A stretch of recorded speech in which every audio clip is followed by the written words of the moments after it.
দেশে আর নাইরে লক্ষ্য সকলই হইল বিপদ। কোন দেশে? এখানে ভাই বন্ধু আত্মীয় যতদিন দিতে পারবেন ভালো সবাই বাড়বে, যখন দিতে পারবেন না ভালোবাসা আর থাকবে না। মোবাইলের ওটা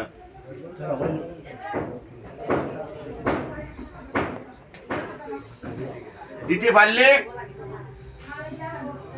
বাবা ছেলেকে দেয়। দেখবেন একটা সাপোজ আপনি আপনার ছেলের জন্য ফটোটা নিয়ে আসবেন, এনে ছেলের হাতে দেবেন, দেওয়ার পরে ছেলের কাছে বায়না করবেন, বাবা কোকা দেও তো আমাকে। কি করেন? দেয় কি? লুকিয়ে নিয়ে যায়। তাহলে চিন্তা করেন, ভগবান বলতেছে যে তোকে আমি দিলাম সংসার, তোকে ছেলে দিলাম, তোকে মেয়ে দিলাম, ভাই দিলাম, ভগ্নি দিলাম, আত্মীয় স্বজন দিলাম, দেওয়ার পরে তোর সম্পূর্ণ যা কিছু সব তো আমার চরণে দান করবি। তুই আমার চরণে দান না করে আমাকে চুম্বন না দিয়ে আমাকে ভালো না বেসে তুই ছেলেকে ভালোবাসছিস,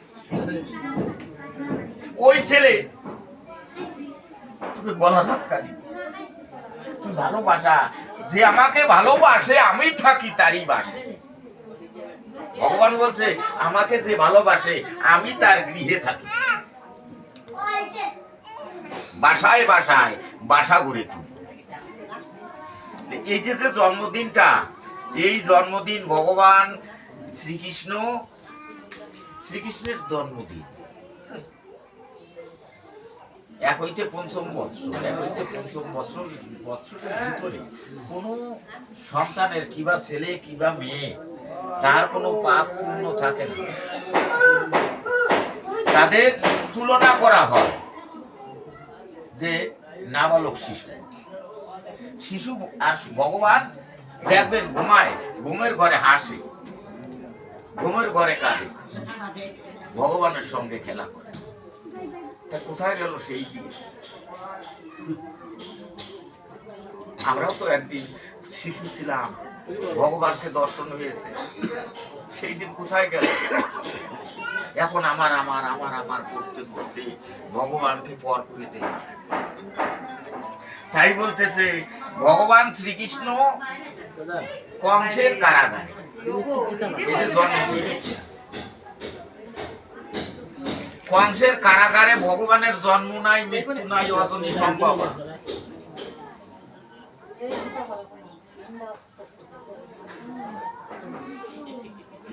ভগবান কি করেন? জন্মেন না, মরেন না। ভগবানের জন্ম এখানে বলতেছে যে নদীতে নৌকা, স্ত্রী নৌকা করে নদীতে ভাসে, ঠিক না? জলের উপরে নৌকা ভাসে। এখন ওই নৌকা যদি ছিদ্র হয়ে যায় জল ঢুকবে না। তাহলে এই আমরা যেখানে আছি মায়া নদী, এই মায়া নদীতে চলতে হবে।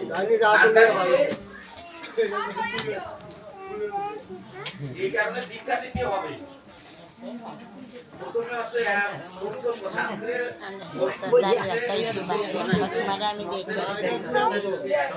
তুমি আমার ইয়ার মাঝে একটা সাক্ষাৎ করি, আমি তো তোমার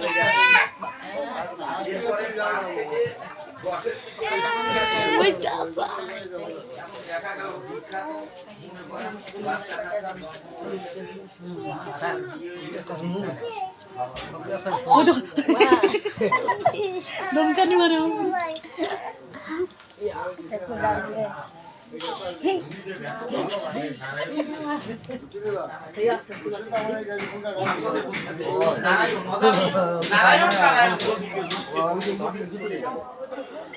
এবার শ্রী গুরুদেব নারায়ণকে এত ভালোবাসে, বারে বারে ডাকে, কারণ সম্বন্ধ লইয়া ভজে তারে কৃষ্ণ নাহি গেছে আর ভগবানের সাথে নারায়ণ ডাকে। নারায়ণ বলতেছে আমি তো আমার ভাই ভগ্নি, আমি তো জীবনে বিবাহ করিনি, তাই মা বাবা আত্মীয় স্বজন সবাইকে ফেলে রেখে আমি আপনার চরণ, আপনি যা করবেন আপনি যা বলেন তাই।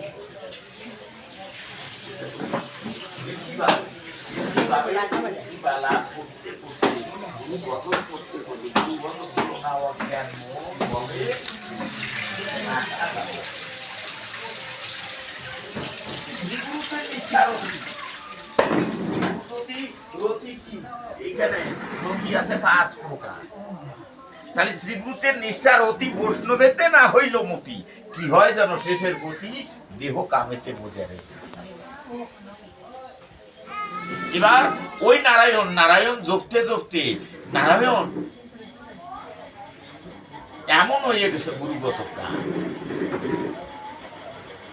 গুরুগত প্রাণ নারায়ণ বলতেছে, হে গুরুদেব, আমি আমি যদি চোখ বন্ধ করে থাকি তবুও তোমাকে আমি ঘুমাতে পারি না। আমার যে কি ভোগব্যাধি হলো। বলছে আখি যদি মুদে থাকি তবুও শ্রী গুরু দেখি। বলো গুরু কি হবে উপায়। এ গুরুদেব, আমি ঘুমাতে পারি না। আমি শুয়ে যখন ঘুমিয়ে যাই আমি আমি আমার হৃদ মাজারে তোমাকে দেখতে পাই, আমি ঘুমাতে পারি না।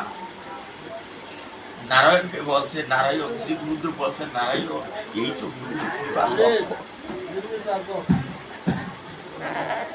এই তো গুরু কৃপার লক্ষণ। গুরু শিষ্য এক আত্মা হইবে যখন, ব্রজের রাধা কৃষ্ণ দর্শিবে তখন।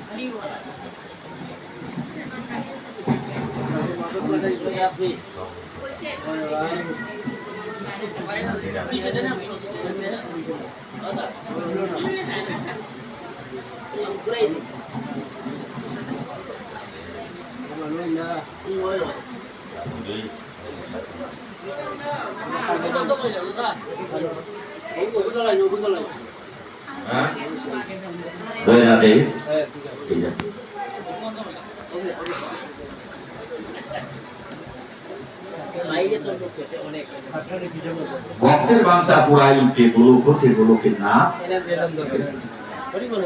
দেখেন এগুলো এই যে মনের বাসনা, যে ভক্ত পিছনে আছে, বাহিরে ভক্ত আছে, অত হরি কথা কৃষ্ণ কথা সবাই যদি শুনতে পায়, এই দেহ কথা দেহ গৌরব কিসের ভাই। মাটির দেহ হবে মাটি, একদিন ভুলে হবে চাই। এই দেহ তোর কথা দেহ গৌরব কিসের ভাই। আমার ভগবান সবকিছু সইতে পারে, কিন্তু অহংকার সইতে পারে না। এই কারণে ভগবানের আর এক নাম তর্কহারি। ভগবান ভক্তের তর্ক চূর্ণ করে। এদিকে শ্রী নারায়ণ কিন্তু গুরুদেবের অন্তর্গত। গুরুদেব বলছে, নারায়ণ আমি তো সারা জীবন রাধা গোবিন্দের সেবা দিলাম, মধ্যে অন্য সেবা দেই, যা দেই তাই থেকে যায়। জীবনে আমি প্রভুর সেবা করাতে পারতাম না। বলছে গুরুদেব, আমি স্বপ্ন করি, ব্রহ্ম মুহূর্তের স্বপ্নে কে যেন আমার মরমের কাছে এসে বলে গেল, নারায়ণ আগামী দিন তুই সেবা দিবি, তোর হাতে আমি প্রসাদ দেব। রাধে রাধে। এবার শ্রী গুরুদেব সম্পূর্ণ নৈবেদ্য দিয়ে নারায়ণকে অনুমতি করলেন, আজ্ঞা দিলেন, যাও নারায়ণ তুমি সেবা আর শ্রী গুরুদেবের প্রভু সেবা করো। নারায়ণ ঘরে গিয়ে ভক্তের কাছে ভগবান দুই নরেন্দ্র ছেড়ে দিয়ে বলছে, মন্ত্রহীনা ভক্তিহীনা, হে গোবিন্দ, হে গুরুদেব, আমি মন্ত্রতন্ত্র কিছু জানি না। আমি স্বপ্নে তুমি দৈববাণী হয়ে আমাকে বলেছো, নারায়ণ তুই যদি সেবা দেস আমি তোর হাতে সেবা নিব। হে গুরুদেব, তুমি প্রমাণ, তুমি সাক্ষী রেখে দাও। শ্রী নারায়ণ প্রসাদ দিয়ে গোবিন্দের সার বদলে তুলে দিবে। আমার গোবিন্দ সেবা করে আর গোবিন্দ নারায়ণকে সেবা করায়। জয় জয় শ্রী গুরু প্রেমানন্দে।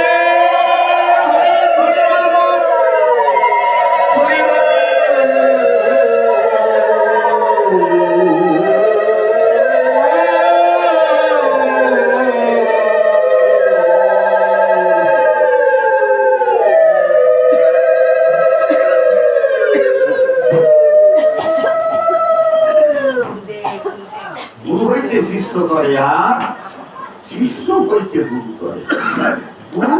গুরু শিষ্য একই আত্মা হইবে তখন গুরুদেব রাধা কৃষ্ণ বসিবে তখন। গুরু আর শিষ্য একই আত্মা হতে হবে। আমরা তো নাম নেই, কিন্তু নাও নামে কাজ হবে না যতদিন গুরুগত প্রাণ না হবে। নারায়ণ কি করালেন? সেবা করলেন, সেবা করছেন গুরু। এবার নারায়ণ গোবিন্দকে সেবা করাচ্ছেন আর গোবিন্দ নারায়ণের সেবা দিচ্ছে।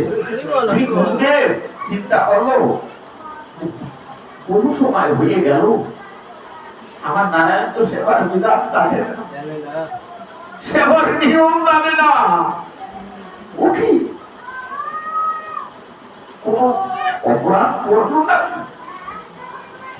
এসে মন্দিরের দরজা আওয়াজ ছিল, মন্দিরের দরজা হাত দিয়ে তাকাইয়ে দেখি আমার পবিত্র নারায়ণকে সেবা করায় আর নারায়ণ পবিত্রকে সেবা করায়। ধুলায় তুষারিত হয়ে গুরুদেব বলছে, নারায়ণ ওয়ে নারায়ণ,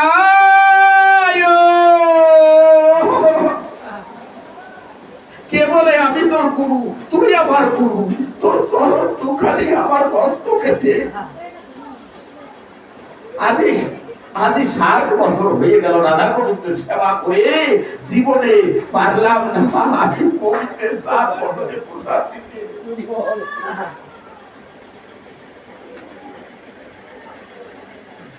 নারায়ণ বলছে, গুরুদেব এসেছে,